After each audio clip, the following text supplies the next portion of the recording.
Доброе утро! Хотела показать вам, как чувствуют себя растения на моей маленькой грядочке. Помните, я показывала, как сделала из нее плодородную землю, сняла грунт, потом положила органику, потом положила твердую бормотуху и сверху закрыла обратно этим грунтом, глиной, короче, этой.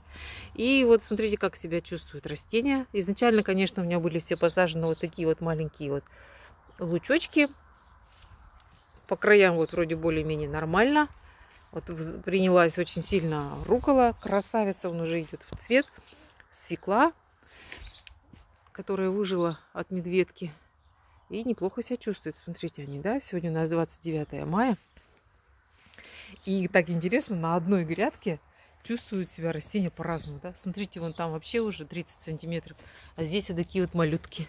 Вот так вот. Вроде одна грядка, вроде все равномерно.